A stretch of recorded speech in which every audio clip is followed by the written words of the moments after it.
Good morning, everyone. It's my turn to do a lesson for you. Now, let's get this out there straight away. You know what I'm like with IT. This is not going to be like Mrs. Stone. There are not going to be flashing lights and graphics and clever tricks. I can't do that stuff. So, this is going to be a very normal lesson compared to what some of the other teachers can do for you. But I'm still going to do it. It's been horrible missing you and having you all at home and away from school. You'll hear from the noise in the background. It's playtime here, so lots of children are out there running around. We're really looking forward to getting you back. It'll be lovely, I know, at the end of term to have you all back for a little while, and then in September to have everybody back all the time and have our school back to normal. Now, when you do come back, lessons will be happening just as they were. You're going to have English and maths and PE and music and art. But we also know that you've missed some of your important lessons, lots of the English lessons. So you might find that when you do history and geography, subjects like that, there's a bit more writing in them than usual, because we've got to do a bit of writing practice just to get you back up to speed, just to get to play catch up for what you've missed out. And that's kind of what we're going to do today. Today we are doing a PSHE lesson. I'm going to ask you to think about what makes a good friend. What you have to do and how you have to act to be a friend to others. That's going to be the lesson. But, kind of like we probably will make you do when you come back, we're also going to have an English focus in it. We're going to look at a poem, talk about a poem, and I'm going to get you to do some writing. And it'll be some poetry that you do as a result of thinking about being a good friend. Okay? So that's what we're up to today. Now, you might remember that in an assembly many months ago, we looked at a poem, one of my favourite poems, by a gentleman called Rudyard Kipling. I'm going to stop this now, turn the camera around, and we'll have a look at the poem, okay? Now, hopefully you can impress your parents by saying, I remember this poem, and the title of it is... I'll leave that gap there for you to do that, so you can impress your parents. As you can see, it's 4 verses long. There's a clue to the title. Look at the word which often starts the first lines. So the poem is called If. 4 verses long, and it looks, oh my goodness, the words are complicated. It's a very simple poem because it's basically a shopping list. Kipling was a beautiful writer. The real skill of writers is to make very important messages understandable very easily. And what Kipling has done here is giving us a list of what we need to be and the way we need to act to be good people. He ends this poem by saying, oh, you'll be a man, my son. But of course, this is not about being a boy, a man. This is about being a good person. Just like you would write a shopping list when you go out, or maybe a list of ingredients and a recipe if you were cooking, what you have here is just a long list of the way you need to act. I'm not going to go through it all. We don't need to. We can just do a verse or two, and it'll show you how he's written and what I want you to do. So let's look at that first verse. If you can keep your head when all about you are losing theirs and blaming it on you. So if everyone around you is panicking, telling you it's your fault, whatever's happened, it's your fault. If you can just stay calm, that's all Kipling means. If you can trust yourself when all men doubt you. So everyone's telling you you're wrong, you're wrong, you're wrong. But you think, hang on, no, I think I'm right here. It's very easy to go, oh, am I wrong? Okay, well, we should do what you say. And Kipling's saying, no. The strongest people are the ones who go, you know what, I think I'm right, and I'm going to stick to my guns. I think I'm right, and I think you're wrong. And look at the next line. But make allowance for their doubting too. So you don't get in their face and shout, no, I'm right, you're wrong, you're silly, what are you on about? I'm right. No, hey, just stay calm, I'm right. Don't become angry because they think you're wrong. Control yourself, but stick to your guns. If you can wait and not be tired by waiting or being lied about, don't deal in lies. Just because someone's lying about you, don't reciprocate, don't do the same. Don't lie about them. Next line is virtually the same. Or being hated, don't give way to hating. So if somebody is being nasty about you, don't be nasty about them. And look at that last line. And yet, don't look too good, nor talk too wise. Don't become a peacock. Don't strut about the place as if you own it, as if you're the best. Be proud of yourself, but just be a nice person. We'll do one more verse. Again, do you see it's a list? If you can dream and not make dreams your master. It's right to have dreams. You've got to think about what you're going to do in the future, but don't dream your life away. Don't sit there in lessons dreaming so much you don't actually do any work. If you can think and not make thoughts your aim. Some people get so worried by things, they think about things so much, they never end up doing anything. Think about things, but don't get worried, crack on. I love these next two lines. If you can meet with triumph and disaster and treat those two impostors just the same. We spoke about that in assembly. So many children get worked up if you don't do well in a spelling test or a times table test or whatever it is. Oh, it's a disaster. Oh, no, it's not. Very little in life is an actual disaster. Pick yourself up, get on with it. And by the same token, if someone says, oh, you are fantastic, what you just did was incredible, wow, you're the best, hang on. Very little of what we do is actually a triumph. And often, you might do something really, really well, and everyone tells you how good you are. Maybe in a sports match. The next week, if you do something and it goes wrong, maybe you're a goalkeeper and you do an amazing save in one match. Wow, you're incredible. And the next match, you let the ball roll between your legs. Well, everyone will be at you. So, oh, you're rubbish. You weren't brilliant the week before. You weren't awful this week. Triumphs and disasters are very rarely that. If you can bear to hear the truth you've spoken, twisted by knaves to make a trap for fools, well, that's a bit tricky, isn't it? But basically, when you say something, if you say something, it's good, it's truthful, it's the right thing to say, but someone else twists it, turns it knowingly. They do it on purpose. They say, oh, you might say something about someone. And someone else takes those words, twists them a little bit, says, oh, have you heard what so-and-so said? They said this. Well, that's happened on the playground a few times. Or watch the things you gave your life to broken. So imagine you put lots of effort into something and someone breaks it, something happens to it.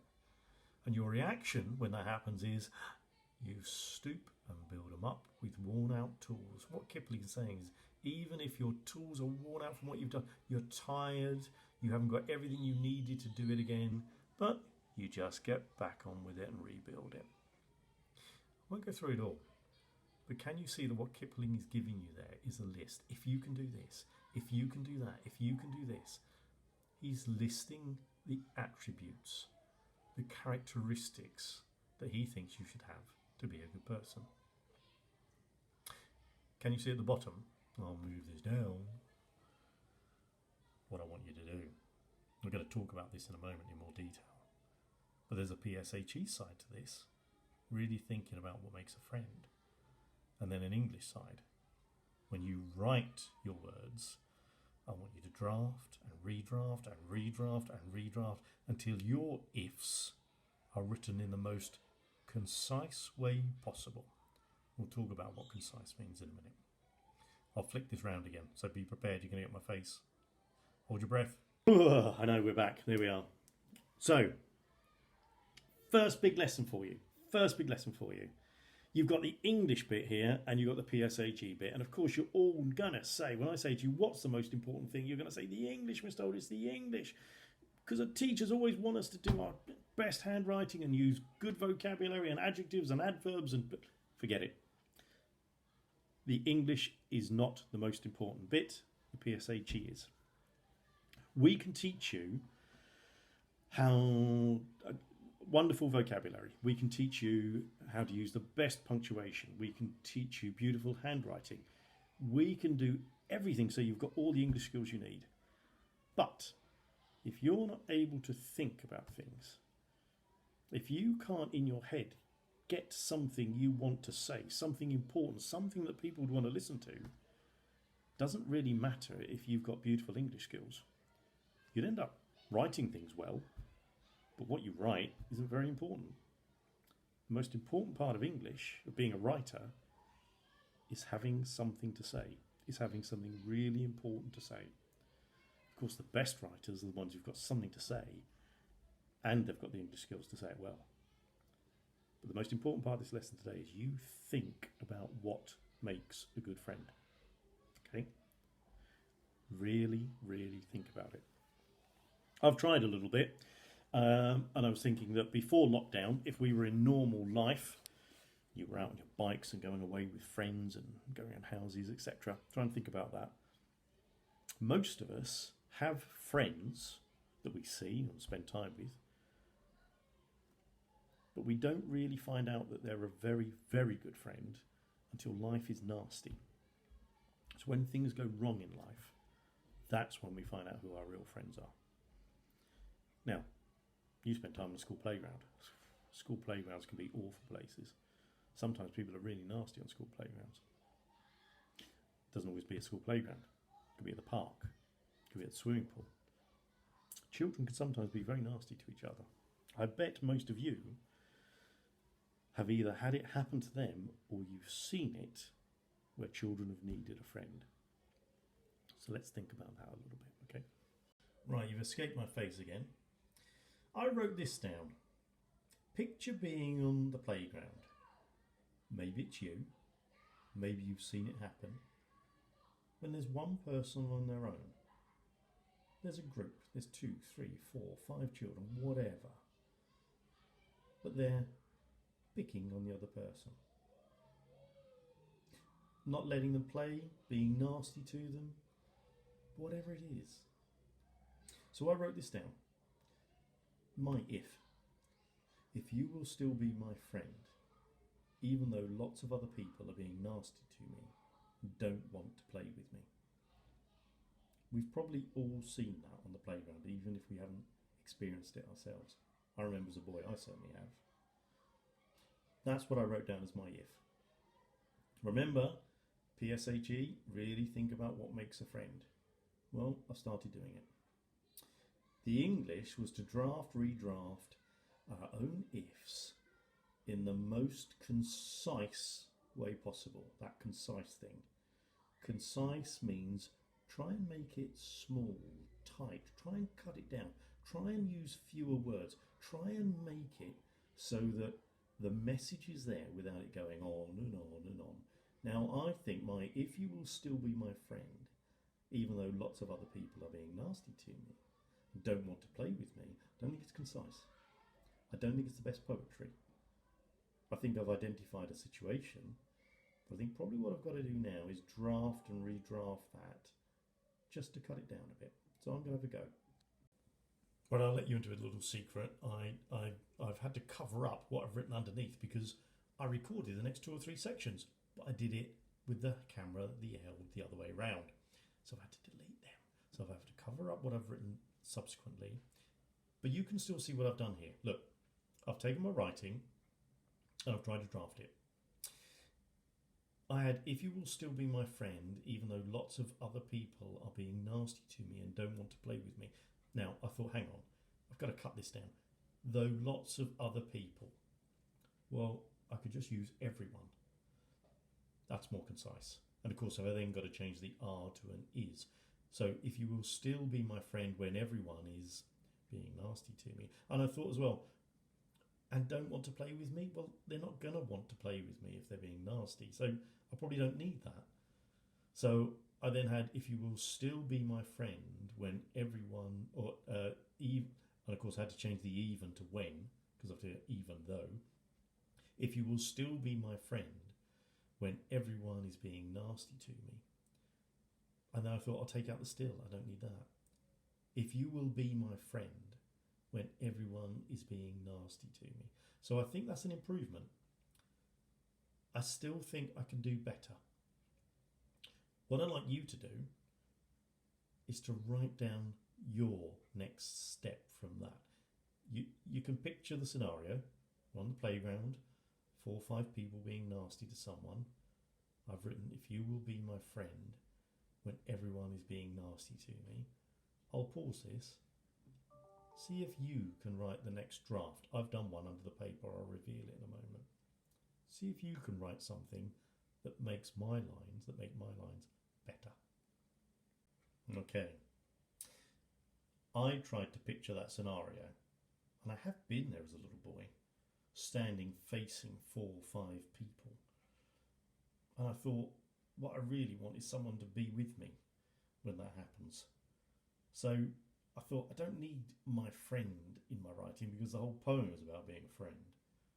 So I changed be my friend to be with me.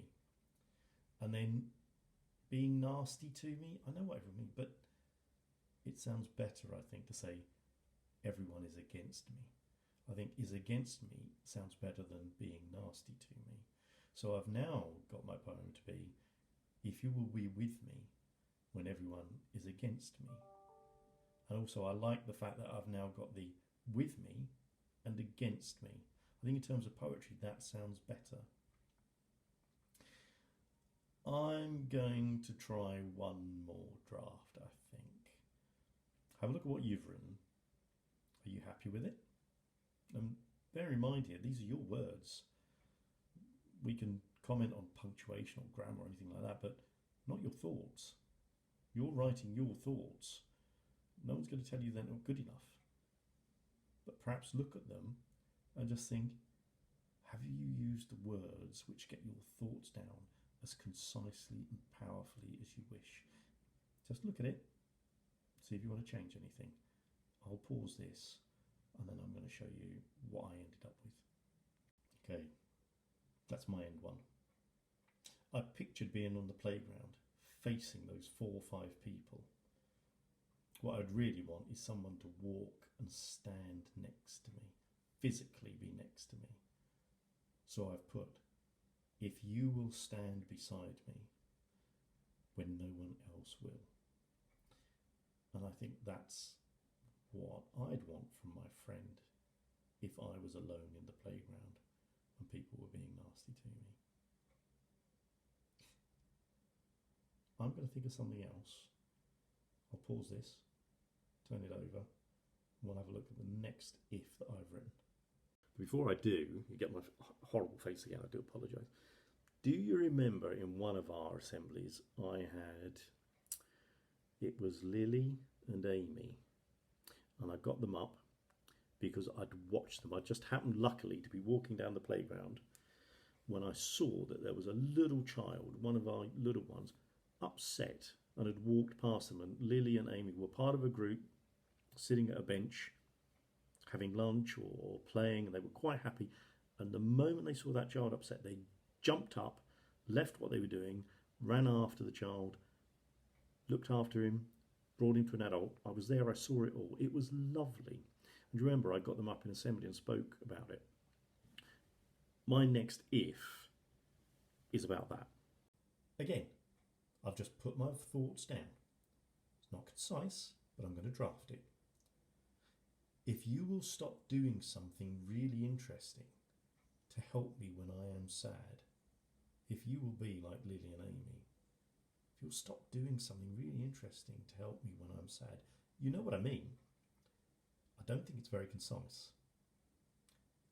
Why don't you try and write some words about that scenario when you need a friend? Everyone else is busy playing, they're laughing, they're happy, they're having a great time. But the friend is that person who will leave that and come and help you. Try and write something. I'm going to redraft mine. Okay. Stop doing something really interesting. I wasn't happy with that.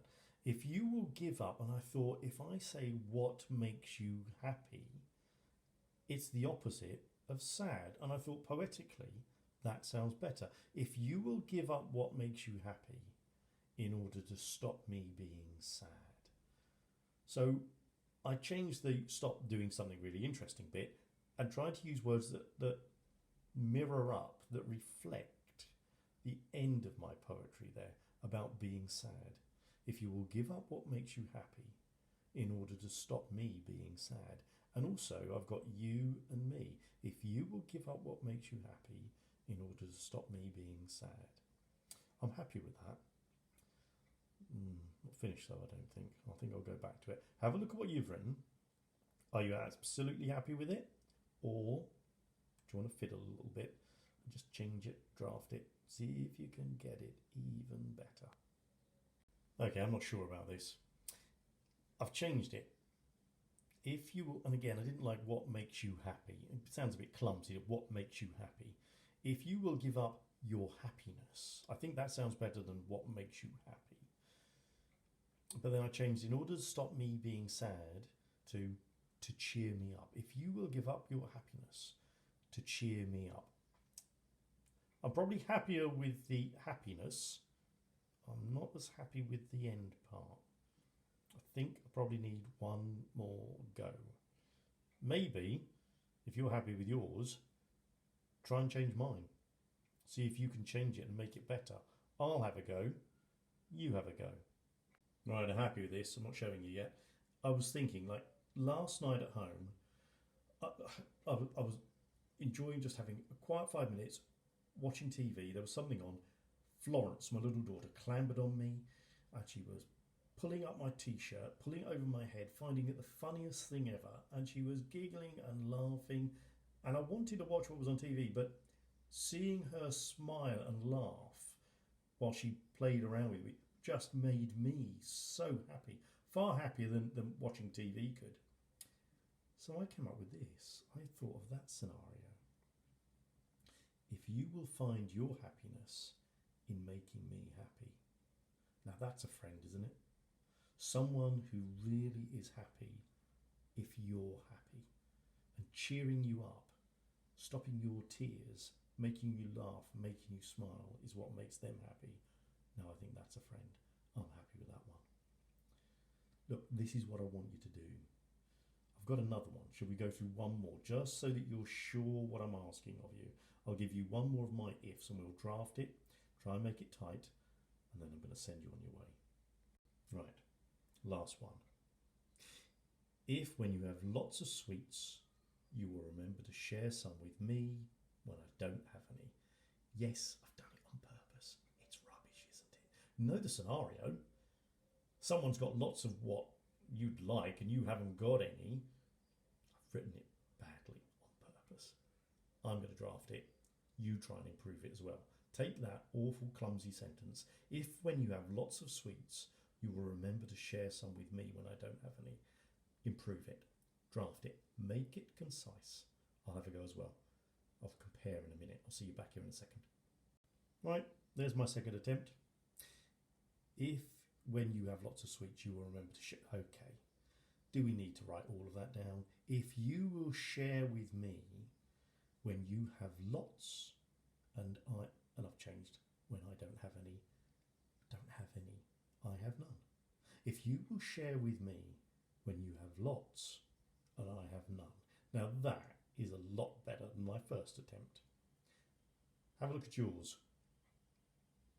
Are you happy with it? Whether you are or not, you know what's coming next anyway, because I'm nasty like that. One more go. See if you can improve yours, or if you've taken mine on and you've changed that, can you improve it just a little bit more? Give you a go. See you in a minute. Okay, this time I just changed one word. If you will share with me when you have lots and I have none, I thought, ooh, what about a little bit of alliteration? If you will share with me when you have lots and I have little, the lots and little balance up. I think that sounds better. Well, you will share with me when you have lots and I have little. So that's where I took that one too. I was quite happy with that. I must admit, again, I've told you this story in assembly. I remembered when I was outside a shop once. My friend was inside the shop. I had my dog. It's when my dog was alive. The person was weird. My friend wanted me to go in the shop. I don't know if you remember the story. I've told you it. I was reluctant to go in there because it would have meant tying my dog up to a post outside, and there was a homeless person on the street. He kept looking at my dog, and I felt, oh, I don't know, if I go inside, can I trust this person that they won't take my dog when I was in there? I've told you this story.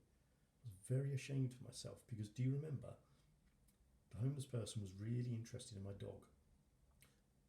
In the end, put his hand out, enticed him over, and I had the dog on a lead. The dog went across to this person.